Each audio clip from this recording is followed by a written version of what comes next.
Welcome everyone to our virtual volunteering presentation. Let's get started. So the goals of the presentation today, we're going to discuss the benefits and the challenges of volunteering. We're going to understand how positive social change happens and how volunteering contributes to that. And then we're going to dive into some practical resources and organizations so you can get started right away. And all of the slides, we're going to share all of it. We're recording the presentation. You can watch it as many times as you want, and we'll send you all the links. So feel free or feel good knowing that. So to start, I'd love if people could just take a moment in the chat, or if they want to unmute and not type, why do we want to volunteer? I always think that's an important place to start when we have these conversations of like, what brings us to the space where it's like, I feel like I should participate in some service. So feel free to use the chat function or unmute yourself to give back to the community. Definitely. I completely agree with that. Back to the community for sure, especially in times where you can see very clearly that the community needs support. Um, yeah, no, huge part of people's religious beliefs and their faith. That's a huge component, definitely. So, along with that, I think here are some that I've also thought of, and these are in our discussion too. But it's a valuable ways to support those in need. And I often talk to students who say they feel better when they're volunteering, they feel better when they're giving back. And it strengthens a community when there are tough times or when people see each other going out to support one another. It aligns, it makes people believe that if they were in those situations, they would also get the support that they needed too. And in a time like now, when a lot of us have spent a year maybe in our homes, it allows us to be part of something greater than ourselves. So volunteering has a lot of like mental and physical benefits for individuals, like on an individual level. And it also really strengthens community, right? And we're people, Michelle, you said you were a sociology major, you know all about this, right? So we're part of these like larger organizations and we're not just independent beings on the planet. So there's a lot of benefits, right? And who wouldn't want all of these wonderful benefits? So what are the barriers to volunteering, right? That's often, I think, something we have to ask too when we begin to figure out, like, well, why aren't we doing it then? What's so hard? And again, if anyone wants to unmute or just pop in the chat. Limited free finding time, figure out where to start. Yeah, no, college students are some of the busiest people I know. They are booked, classes, all of the things you have going on with homework, studying, your family, your friends. There's a lot happening. And then where to begin, right? If the volunteering that we were doing was in person before this and now it's not, how do you pivot? That's really overwhelming and kind of confusing.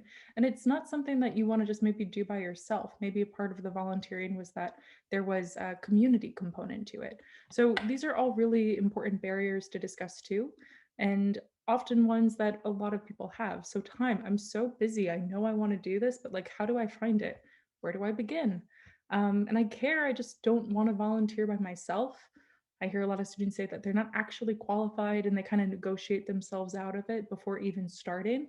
And then there are the students I have that say, does it even matter? Climate change, we're doomed. This isn't good, folks. We should just kind of like bunker in place and, grab a cup of coffee. So there's a lot of things going on. It can feel really overwhelming, and it can feel like we have a lot in our schedule. So again, I know folks said time. So again, appreciate you all being here today.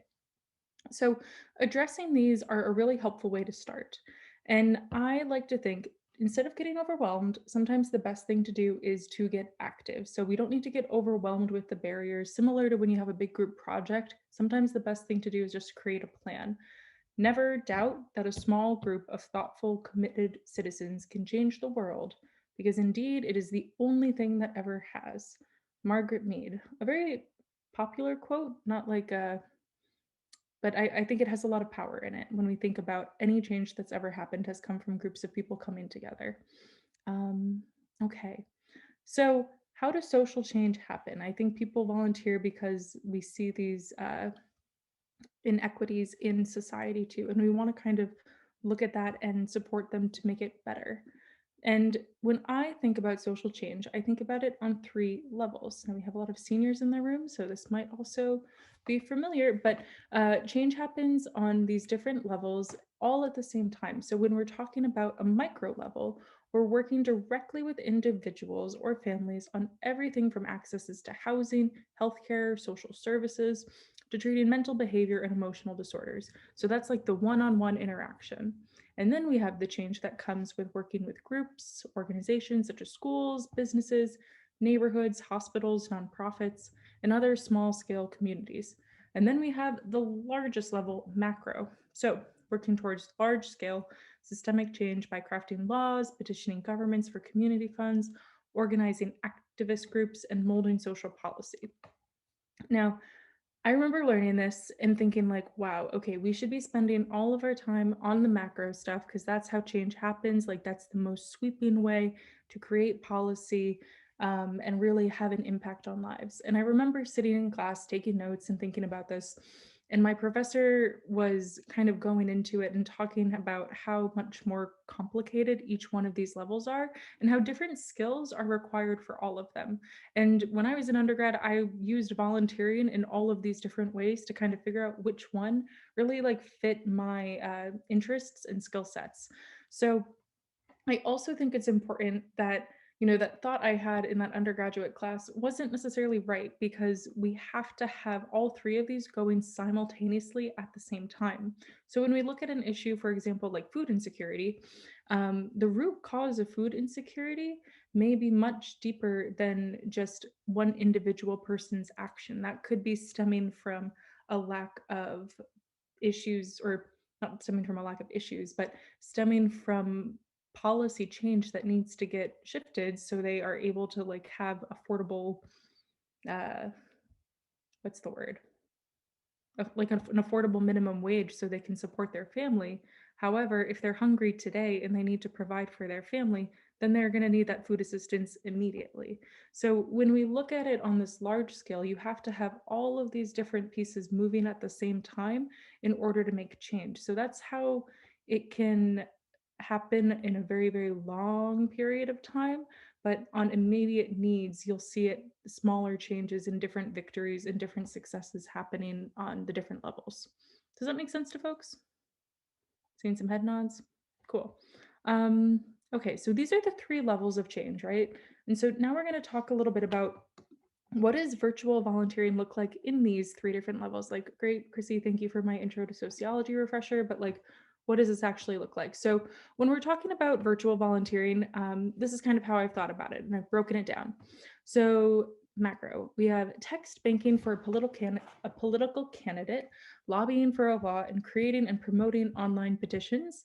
So if you're really interested or passionate about a specific political issue, or are really excited about some of the folks that are running in the upcoming elections in New York, you can support their work by hopping online and doing the virtual calls, virtual texting, and looking at their specific websites to figure out how they're kind of moving their platform virtually. Having having overseen a lot of the voting initiative this fall, I was really impressed with how so many voting organizations kind of pivoted really quickly to an online model. So that's how we're going to connect with like that macro.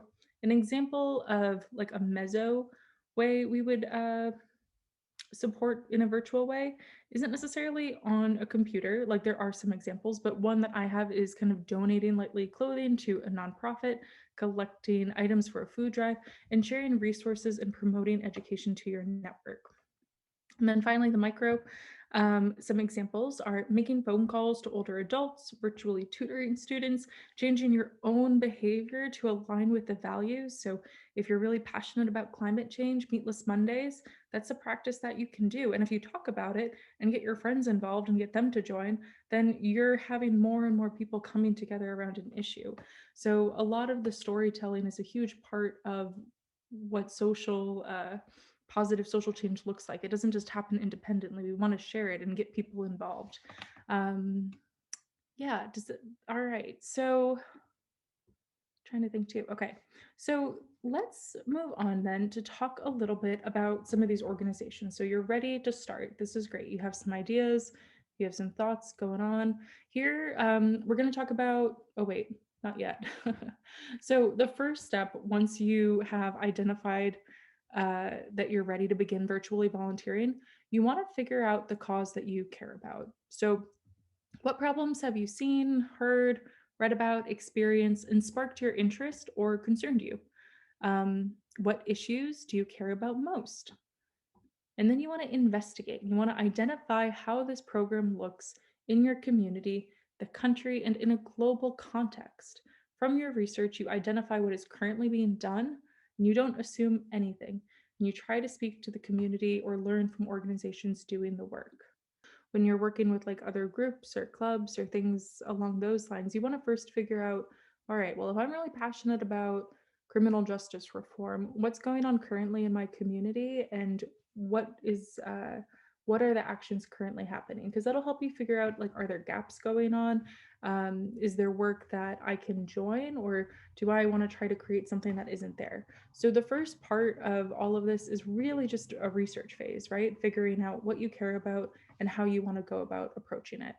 And again, when we're looking at social justice work and volunteering work in a virtual sense, you have the opportunity now. You can also join larger movements. Perhaps you're really passionate and care about a topic that's not in your backyard, but going on in the world. That's also available now. But so, step one, you identify the cause. All right. So then, step two, you identify your personal passions and assets. So you researched and learned about a community need. The next step is to think about what personal passion and assets you have that can help make a difference. So skills and interests, knowledge, traits, interests, and experience. So some of the students I work with, for example, are really, really good at social media and they have incredible presences. They're on TikTok. They told me about the Ratatouille musical way before I was getting sent links, and they are just on top of communicating through digital marketing. Now, they're also very passionate about a lot of different issues, and many nonprofit organizations don't have the capacity to like necessarily pick up marketing and navigating TikTok. It's just not in their wheelhouse, right? If they're trying to deliver a service, but these students really care a lot about the issues these organizations are working with. So is there a potential or a possibility to say, I have these great skills and I would love to donate my time to support your work? How can I help?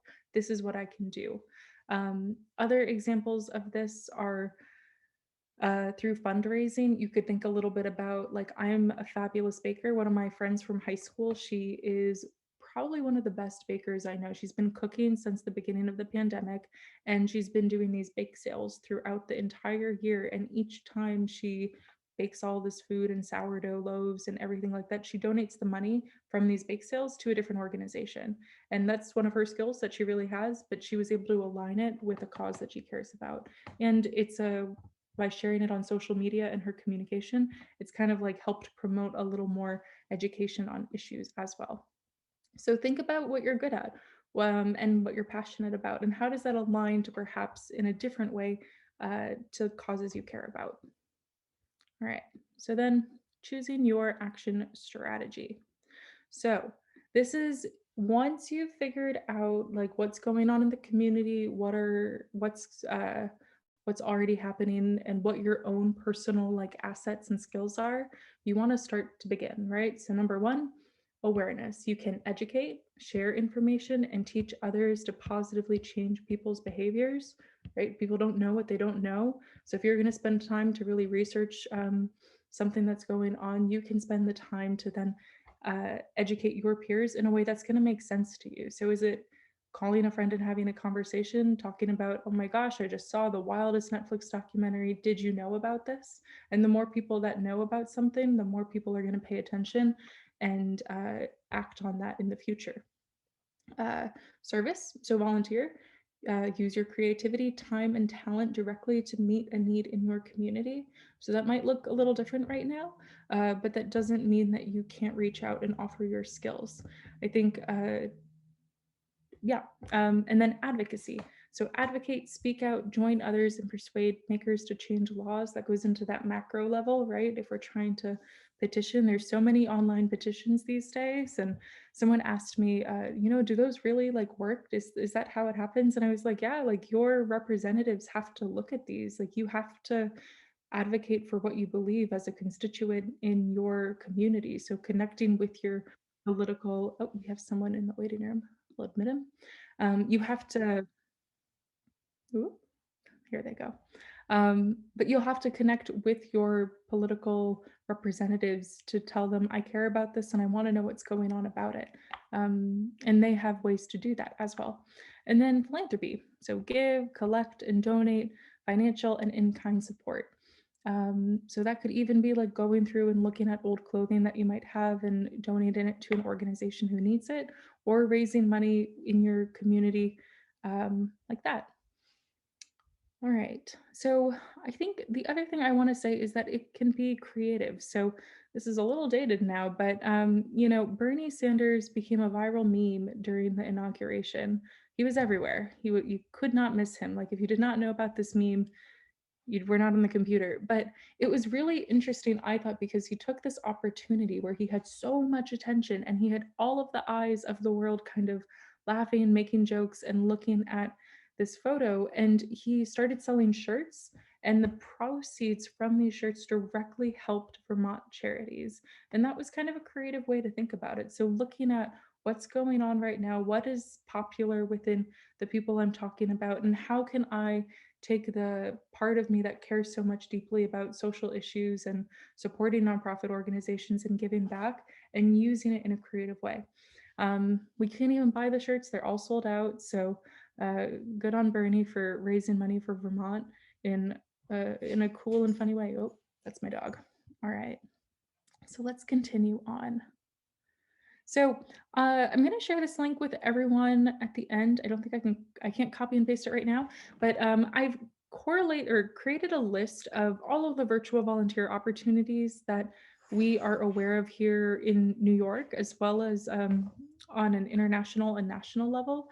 And you're welcome to use this link to kind of scroll through it's essentially like a mini database and kind of look at the different opportunities. So the other thing that we've been doing in my office is reaching out proactively to nonprofit organizations and asking if they have a virtual volunteer need.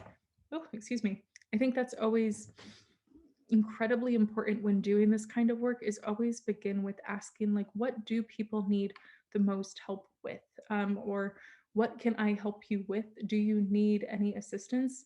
And that's a good starting point. You never want to assume that people are just looking for volunteers, because volunteer management is often a really challenging but important factor for a nonprofit. So asking those questions is really, really good.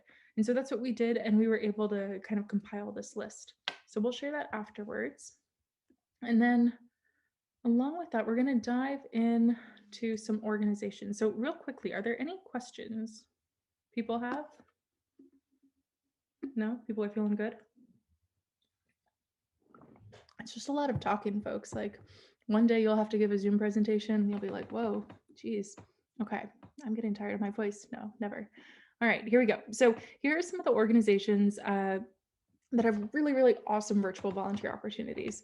So this first one is called Upchieve. And if you've heard of it, let me know in the chat. Oh, that's the dog. But Upchieve is an edtech nonprofit that gives low-income high school students access to free, live academic support anytime they need it. So Upchieve's academic coaches are virtual volunteers who provide either math tutoring or college counseling to students on the platform. So it's really, really cool. Students can log in wherever they are, and then a tutor will zoom in, or not zoom in, it's only on the computer screen to help them with whatever homework they have. So that's a really great one if you're into education. The next one, New York Public Library. I don't know if anyone has the Libby app, but I'm the biggest fan of audiobooks since the pandemic began. The library is, I love it so much. And this volunteer opportunity is really awesome because they are working on creating computer generated transcripts from tons of stories, oral history projects. And they're trying to make sure that the history can be accessible to everyone. So with this opportunity, you're able to log in and help do some of the transcribing work. And students have been getting together in groups here at NYU in this virtual world and doing it together as like club activities. And they've been having a really good time with that. So that is an awesome one and a new initiative at the New York Public Library. This one is a really, they're all, I'm going to say they're all awesome. How would you pick a favorite? But Neighborhood Network matches volunteers with older adults in New York City during the pandemic. Social isolation is a really, really challenging thing for older adults. And by allowing them to have a touch point and a connection point through phone calls and different volunteers, it brings a lot of joy and comfort to the seniors and the volunteers. All right. Okay. And then Goddard Riverside is another large organization in New York City, and they have a handful of virtual volunteer opportunities. So they have a letter writing program where you can write letters in your own home and then mail them out. You can call older adults similar to the previous one. And then they also have a tutoring center. There's a lot of educational need right now. And so they're facilitating a lot of that work. City Tutors. So they have a partnership with New York City and they are providing tutoring for one third of high school equivalency preparation program in the CUNY system. So tutors commit to volunteering with one of the partner sites and at least one semester for 2 to 3 hours per week. And then they also go through a comprehensive training, which is really helpful. So this organization works with a bunch of schools and you kind of use this organization to get matched up with a school. And then this is a new one that I added this morning, actually. Uh, if anyone has been trying to get a vaccine right now for COVID, might understand just kind of how confusing the system is. And then if you add on top of the fact that perhaps people may not be super knowledgeable with computers, it can be really a hard process to navigate.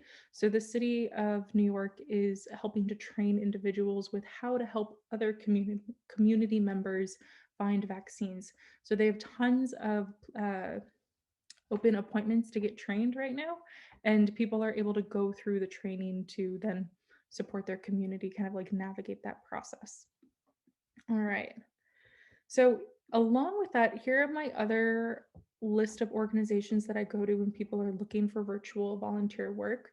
Some of them are in the traditional sense of like tutoring or doing like a specific project. The Do Something organization also has a lot more initiatives that people can take on, kind of like what we were talking about, whether it be a coat drive or changing your own behaviors or kind of doing fundraising. But there are so many great resources and so many organizations who have had to adapt, like we all have had this year, to really meet their virtual volunteer need. So definitely encourage everyone to take a look here if none of the other programs really stood out to you, but these are all awesome ones as well.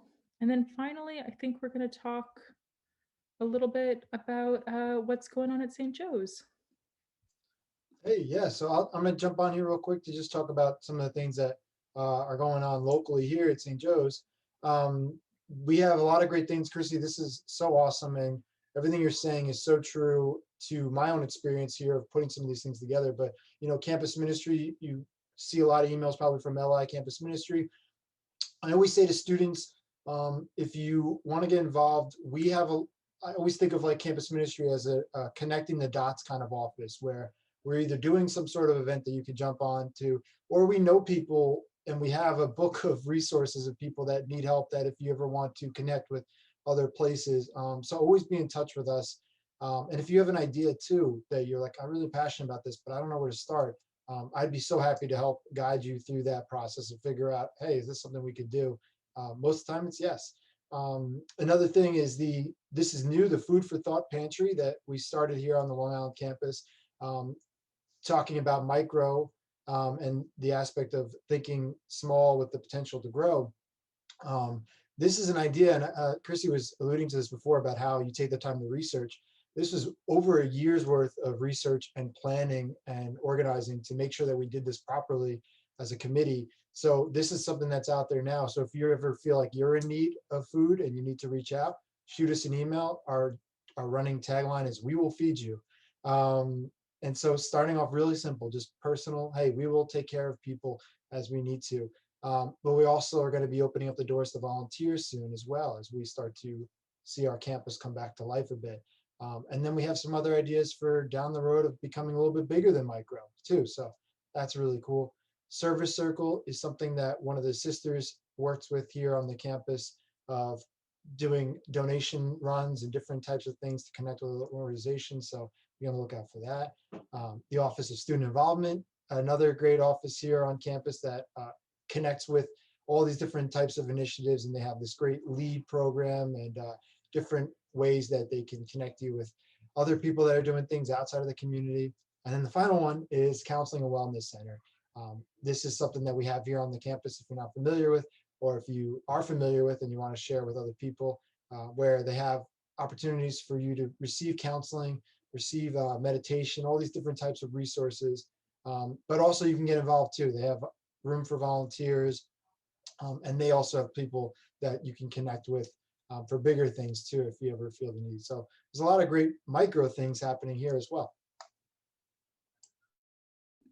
That's awesome. Thank you so much, Christian. I love the tagline for the food pantry.